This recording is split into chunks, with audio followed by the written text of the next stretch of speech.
Marcos was very delighted when he knew that he plans to bring the International Convention in Manila, and Marcos ordered Secretary Aspiras to give all support to the mayor to bring the International Convention in Manila. Hindi po ganun kadali gawin yun.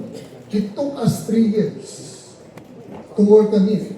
We had to attend 3 international conventions in Chicago, New York, and Dallas, Texas. We had to attend 3 OCL Forum in Japan, Taipei, and Thailand before we were able to convince the Lions to hold the International Convention in Manila in 1986. However, bumagsak ang gobyerno, pumasok ang Cory government, gumulo ang gobyerno, panay ang kudeta, the International Lions canceled the convention in Manila and transferred it to Thailand. Doon sa mga biyaheng yun, lagi akong kasama. Gustong-gusto niya kasama ako sa kwarto. Maliit, si Ninong, si Ninang Ani at ako ang magkakasama sa kwarto, at yung kanyang nurse na si Delia Reyes at ang asawa niya na si Paring Arthur sa kabilang kwarto. Bakit ako gusto laging kasama sa kwarto? Alam niya, kabisado ko na siya. Pag check-in pa lang namin, magre-request na ako ng arinola. Magre-request na ako ng plastic chair. Bibili na ako ng mga biskwit at saka mamon, tubig at gatas na inilalagay ko sa side table niya. Kasi hindi nakakakain ng marami yan, maikli na law yung kanyang bituka. Tinamaan niya ang mga sharpener, pinutol. So mali, kaunti lang ang kain niya, pero niya merong merienda. So sa hating gabi, pag nagising siya, hindi na siya magigising, meron na siyang biskwit sa tabi at tubig. Inilalagay ko yung arenola doon sa tabi ng kama. Pag naihi siya, kasi paghiga niya, tanggal na yung paa. Makakaihi na siya sa arenola. Pagdating ng umaga, gusto niya maligo. Dadalhin ko siya sa banyo, iuupo ko rin sa plastic chair. Kanya kailangan yung plastic chair. Titimplahin ko yung tubig, bibigay ko sa kanya, sabihin niya sa akin, iwanan mo na ako, maliligo siya mag-isa. After niya maligo, tatawagin ako, ihatid ko siya sa kama, doon tutulungan siya ni Ninang Ani sa pagbibihis. That is the reason bakit gusto niya akong laging kasama. At sa gabi, bago matulog, maraming kwentong binibigay sa akin. Pampaantok niya yun eh. Doon niya ikinuwento sa akin yung kanyang how he survived the death march. Sabi niya, 3 araw na sila naglalakad. Nung makakita sila ng tiyempo, nalingat yung mga gwardyang Hapon, tumalon sila sa tubuhan. Marami sila. Nung malaman ng mga Hapon, pinagbababaril sila. Unang putok pa lang, dumayag na raw siya, dumapa siya. At sigaw siya sa mga kasama ng dapa. Yung iba, takbo ng takbo, patay, tinamaan. Niraratat, 3 na sila nabuhay. Pagkapan, until they reach isang kubo na mayroong mag-asawa na kumupo sa kanila nagpakain at doon daw bumalik yung lakas niya nung pinahihigop siya nung nilagang talbos ng kamote until he survived. That's how he survived, he said. Kinuwento rin niya sa akin kung paano siya nanalo ng unang eleksyon. He was an employee of De Salve who convinced him to run for congressman. 3 distrito lang daw yata ang Maynila noon. Sa Sampaloc. Kalaban niya si Barreto, if I remember right. Nung una, tumatanggi siya kay Elizalde na tumakbo. Sabi niya, mahirap manalo ang foreign sounding name. Kasi katatapos lang ng gera eh. Pero sabi raw ni Elizalde, no, you can win. Nag-meeting ni Avance ang Barreto sa Bustillos. Nagtayo raw ng 3 tao na may turban. Isang bata, isang binatilyo, isang... Ang sabi raw ni Barreto, ito ba ang iboboto nyo, Bombay? Hindi natin kalahi. Sigawin pa. Nung sumunod na meeting di Avance naman nila. Nang tumayo si Mayor Magatsing, ang sabi raw niya, totoo po yung sabi ni Barreto na ako ay Bombay. Dahil ang tatay ko ay Bombay na nag-migrate sa Negros, nag-asawa ng Pilipina, at ako ay anak ng Bombay. Subalit, sabi niya, Bombay ako, may dugong Bombay, pero pusong Pilipino. Nang pumasok ang mga Hapon sa atin, lumaban ako ng patayan sa mga Hapon, survivor ako ng death march. Ang sabi niya, itanong niyo kay Barreto kung saan siya nagtago nung pumasok ang mga Hapon. And he won the election. Isa sa mga istorya niya. Restaurant and have dinner with him. And he's so generous with all the stories he had with Lolo. So thank you very much for sharing your memories with us. Next. Well, the part of Lolo Bonsing or Mayor Bonsing, not only being part of Manila or his public service, also his Indian ancestry, which takes a big part of his heritage. Yes, and for a special message, we are very honored that we have the distinguished diplomat who represents the Republic of India in the Philippines. Ladies and gentlemen, it is my privilege, our privilege, to introduce His Excellency, Shri Harsh Kumar Jain, Ambassador of India to the Republic of the Philippines.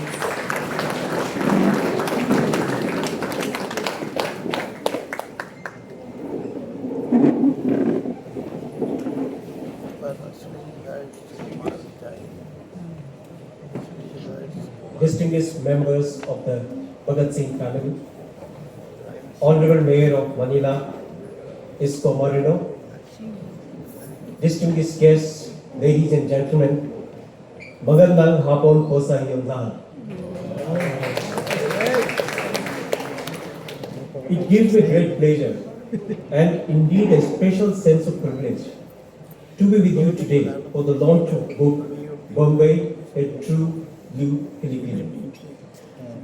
I convey my sincere gratitude to the Bhagat Singh family and to the organizers for inviting me to this very special occasion. A book launch is usually an occasion to celebrate a book. But today, I believe we are celebrating something much larger. We are celebrating a remarkable life, a remarkable Filipino, and a remarkable story of the bonds between India and the Philippines. Ramon D. Bhagat Singh was, in many ways, a bridge between our two countries. His father, Amado Bhagat Singh, was a Punjabi immigrant from British India, while his mother, Dionisia Delaraga, was Filipino. Ramon Bhagat Singh was therefore born with two heritages. But what makes his story so remarkable is that he did not live between two identities. He lived fully as a Filipino, while carrying his Indian heritage with dignity and honor. And perhaps that is the deeper meaning of the title, Bombay, a True Blue Filipino. The word Bombay or Bombay came to be used in the Philippines for people of Indian origin. But in the life of Ramon Bhagat Singh, a term that could sometimes carry stereotypes acquired a very different resonance. His life gave it a face, a Filipino face, a face of courage, resilience, integrity, and public service. His journey was extraordinary. He served his country in war, joining the United States Armed Forces in the Far East and taking part in the defense of Bataan. He survived the Bataan Death March, one of the most harrowing episodes in the history of the Philippines and the Second World War. But perhaps even more remarkable was what happened decades later. On 21st August 1971, at the Plaza Miranda bombing, Ramon Bhagat Singh was gravely wounded.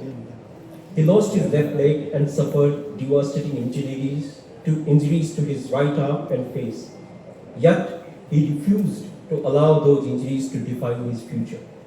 He continued his campaign, appeared before the people in a wheelchair, and went on to win the election to become mayor of Manila. He then served the city for approximately 14 years, becoming one of the longest serving mayors in Manila's history. His reputation for standing firmly against corruption earned him the enduring sobriquet, the incorruptible. For me, that is the central.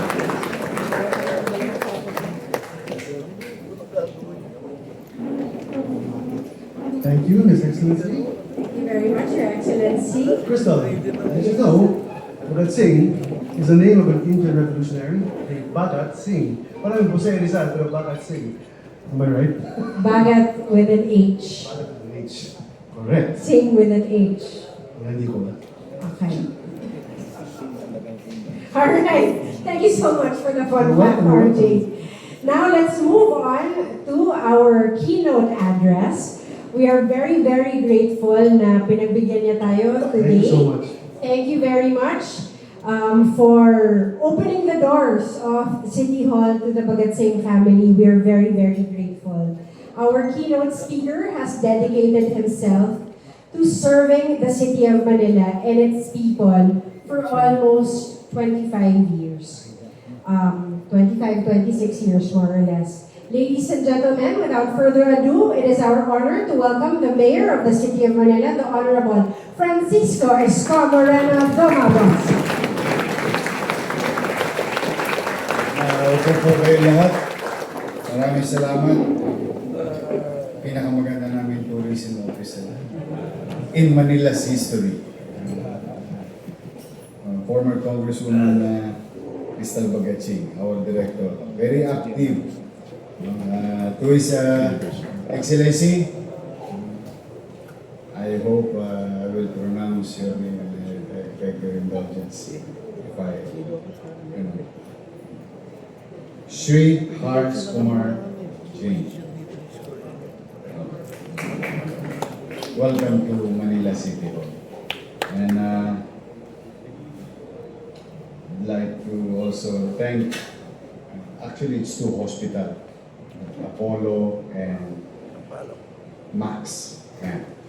We've been sending kids, babies, and young adults to be operated and transplanted in your great institution because so far the batting average of Filipinos sent to be operated in that institution is 100%. Wala pa naman. Salamat sa Diyos. Awa ng Diyos. And recently, Crystal and I had an event in SM. And we saw at least 11 of them. They used to be may biro ko doon. Sabi ko mag-aalas ko dati. Hindi ko lang masabi sa English eh. And, you know, my English is only good for 5 minutes. After that, finish already. Now, they're in very good condition. Successfully, healthy. And during the time when I was a vice mayor then, I saw this kid, babies, now adult, second life. We're very happy. And in fact, in the coming days, there will be 4 again to be sent to India. So thank you, Your Excellency, and Senator Tomas. More than the money and expenses, we wanted to show our gratitude mabuhay yung mga atabs ng mga bata.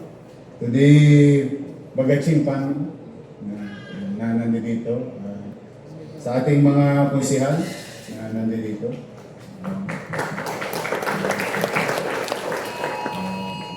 ayan na. Baha. Sabay-sabay eh. Tumunog yung mga ano nila. Sabay-sabay. Sa lahat ng konsihan na nandito, special mention lang si DJ.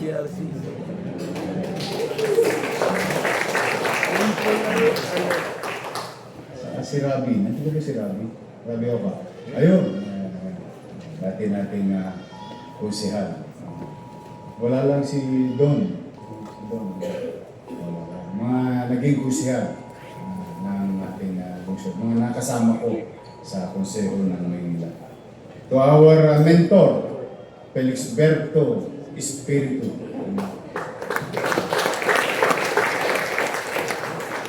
Yung kwento niya kanina, marami pang inawat doon. Dahil mas marami akong alam. Hindi dahil inabot ko, kung tawagin natin si Tanda, kung tawagin natin, matandang Bagatsi, kundi dahil sa kwento ni Lex P. Ayoko lang sabihin, baka may magsabunutan dito. But I'm really, Felix talaga, dami niya, well-loved yan. In fact, I can honestly say he is one of the most loyal person in the city of Manila to the Bagatsi.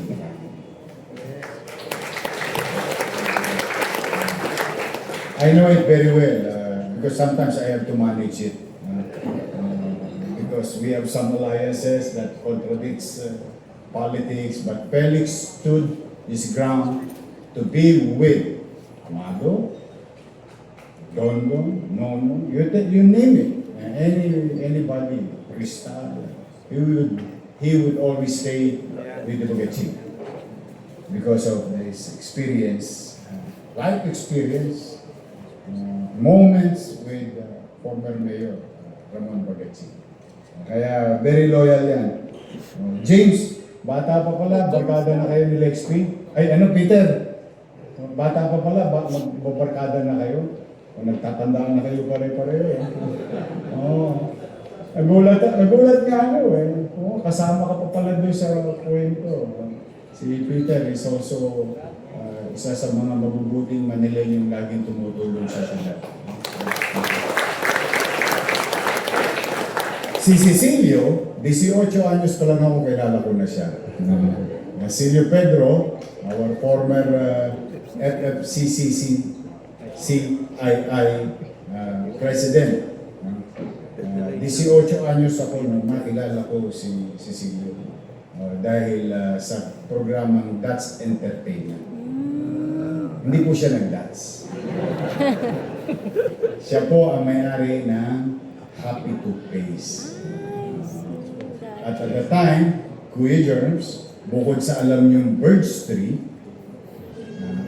ang partner ng show, ng GMA Super Show, That's Entertainment at Walang Tulugan is Happy Toothpaste. So I was introduced to Cecilio as owner. Kaya talagang ang tadhana hindi mo masasabi. Doon kami nagkakilala sa mga kumikinig, makikislap, na bituin. That's decades after, or a few years after, nagkasalubong ulit ang aming tadhana. Him being the president of one respected organization of Filipino-Chinese communities in the city of Manila and in the country. Cecilio Pedro. To Mr. Vishal Hati Ramani, President of Federation of Indian Chambers of Commerce and Industry.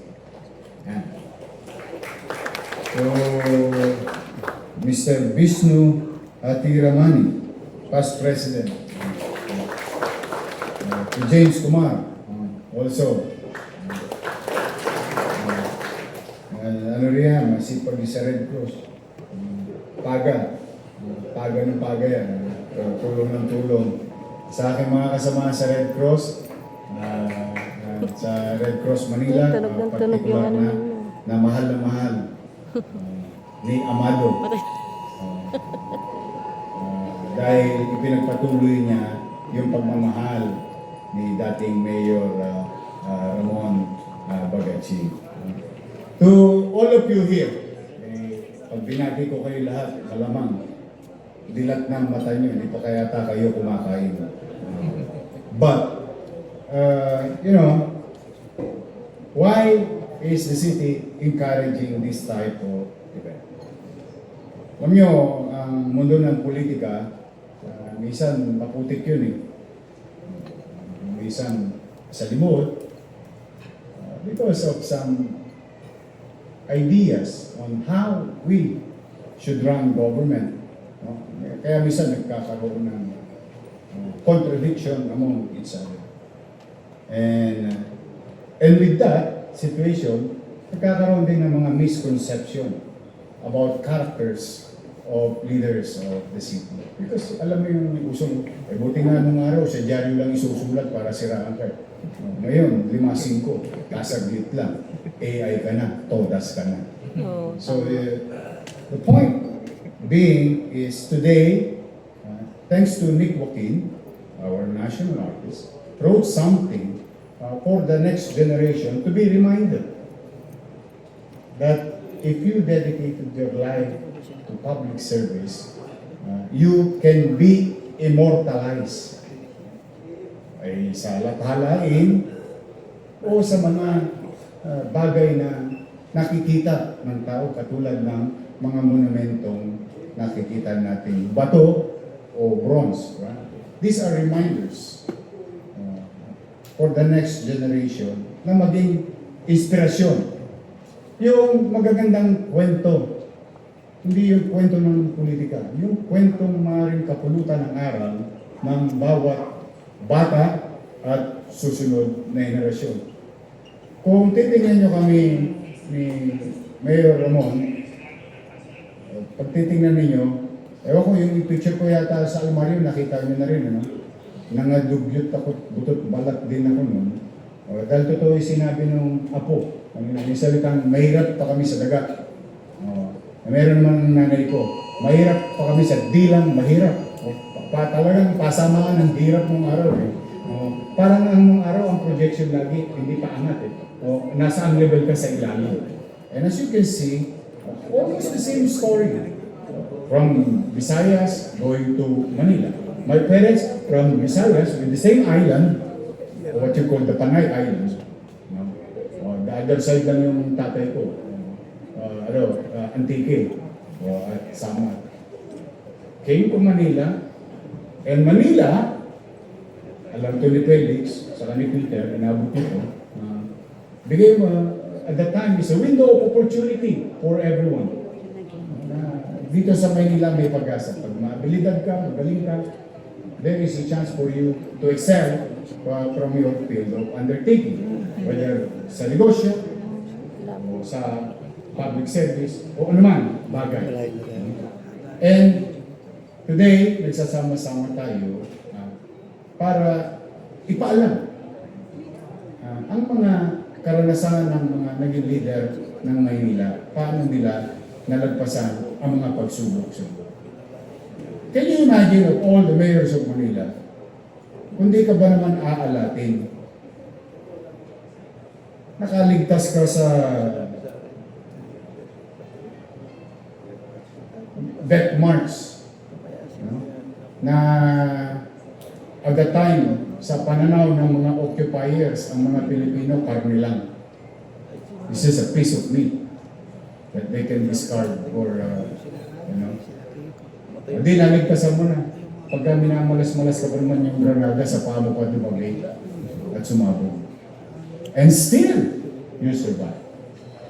So, these are, I think, more than the specific incident, this will give us an inspiration wherein anuman na naging pagsubok, hirap at delikadong sitwasyon, kailangan you have to continue to go on and move on. Because after the rain, there is rainbow. Now, because of those instances, maaari, hindi ko may inabot, but my assessment, tumibay ang damdamin ni Mayor Ramon Bagatsing. Sa paano paraan? Sa pangunawa sa kapwa, sa paglilingkod sa bayan, sa pagmamahal sa bayan. Ang maganda pa nito, by blood. Totoo po yung sinabi ng dalawang apo kanina. Kung sisiya sa atin yung dulo, yung ugat ng mga Bagatsi ay hero rin sa India. Hero na sa India, hero pa sa Maynila. Why? We call our veterans as heroes. We enjoy this type of freedom that we have today because a lot of people paid the ultimate price for us to enjoy independence of this country. And that's why I think those experience of Mayor Ramon Bagatsing made him better person, good leader, effective, compassionate, and understanding. As like what you heard also kanina, yung mga kwentong kahit hindi taga Maynila. Pero naging gano'n na yata ngayon ang Maynila. Pinipilit nating yakapin kahit hindi taga sa atin. Because Manila is like what mga ninuno natin sinasabi nila is the window of opportunity. Symbol of hope. And like sa awit ng Maynila, Maynila, Maynila, dalhin mo ang bandila. So today, we are celebrating a life and a very important person, Shentujis, ang nakararaang taon na binigyan tayo ng isang maring sa iba ay itinuturing na banyaga. Ngunit ito ang tipo ng banyaga na mas Pilipino pa sa ilang Pilipino.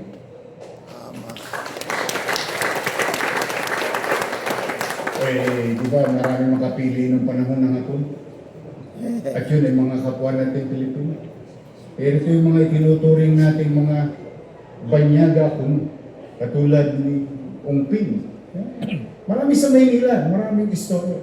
Filipino-Chinese. Ito, Indian-Filipino. Ano pa gusto mo? Na ang pagmamahal, as like what the ambassador said a while ago, hindi lamang kung nasaan ka o ano ang pinanggalingan, kung paano mo ipakikita ang pagmamahal sa bayan. And in this case, Ramon stood up and fought against the occupier, fought for our independence. Same with the other veterans. Kaya hindi natin dilimutin. Malo pa, hindi lamang dahil siya isang veterano, lumabang, hindi nalintana ang kanyang kaligtasan o buhay. Naglingkod sa atin. And whether we like it or not, he is the history holder. The longest ever mayor served the city. And with that, we honor Mayor Ramon Bagatsing.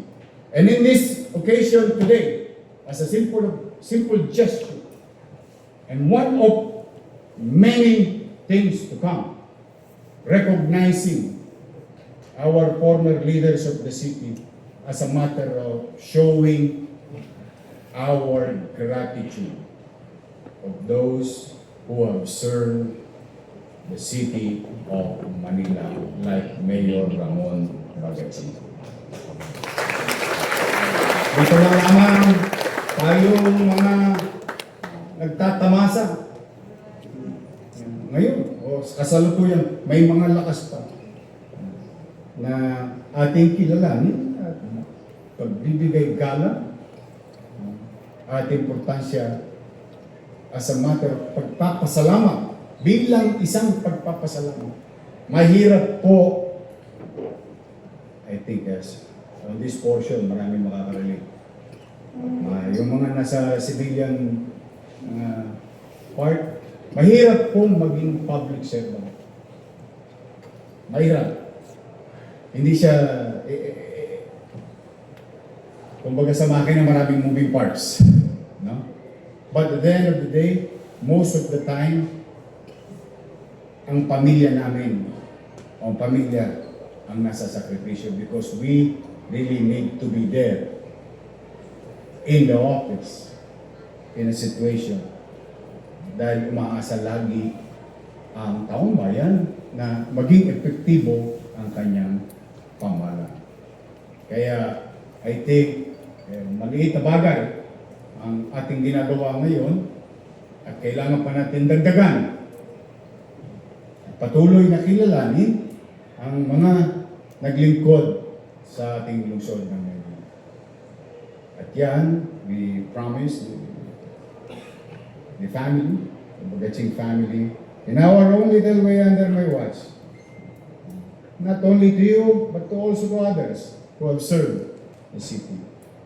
We will try our best to immortalize so that the next generations and passersby will be reminded na kapag ikay naging mabuti sa iyong kapwa at ang paglilingkod sa bayan ay naging pangunahin, isinapuso mo, isinaisip mo, at isikinakatuparan mo, ay kami namang mga kasalukuyang mga mamamayan ay ibibigay namin ng marapat na pagkilala at paggalang.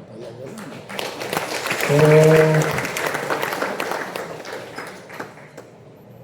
I, as your mayor today, would like to, and on behalf of the people of Manila, would like to thank the Bagaching family for serving the city of Manila. Pwede ba lahat ng Bagaching tumayo? Guys, palakpakan natin ang pamilya.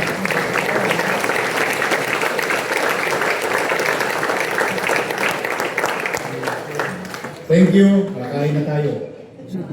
Kakain na ba? Isal? Yeah. But before I end, again, if mag-iingat kayo, I think I'm gonna see you in a couple of days. And we have something also. I think Amado already know it, and Cristal. To my fellow leaders, elected officials, civil servant, I hope today, ilan sa mamamayan natin, but also kayo, katulad nating si Ramon Bagaching ay maging ehemplo ng mabuting paglilingkod sa kapwa. That is the challenge for you guys today. Okay. Ginawa niyo sulok. Tinanganan niyo sulok. Galing sa kanila. Let that be. Ano ba ang sulok sa English? Flame torch. Patuloy natin ipasa sa mga susunod ng mga leader na upang maging taglay ng mga leader ang liwanag para hikayatin ang mamamayan sa maayos na bayan, maayos na syudad, na lungsod ng Maynila. Yan. That is the challenge. So, for now, mag-ingat po kayo at pagpalain nawa kayo. To the Nick Joaquin family, saan ba yung pamilya ni Nick Joaquin? To the... saka yung ating publisher. Pariprint mo na. Para ilagay natin sa lahat ng library natin, sa PLM and UDM. So that yung mga mambabasa, maalala si Ramon na Mayor Ramon Bagaching. So mag-iingat po kayong lahat. At it's a very challenging days nowadays as ating lungsod dala ng panahon na to. But rest assured, hindi kami perfectong gobyerno ngayon, but one thing is guaranteed, may gobyerno sa lungsod ng Yes! Okay, pagkalaan naman kayo ng comment. Maraming salamat, Mayor Ramon Bagaching.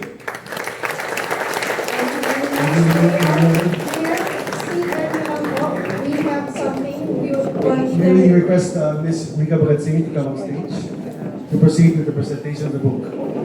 Ang ganda mo, ma'am. give the book and then the Bhagat Singh siblings be ready para photo op na rin.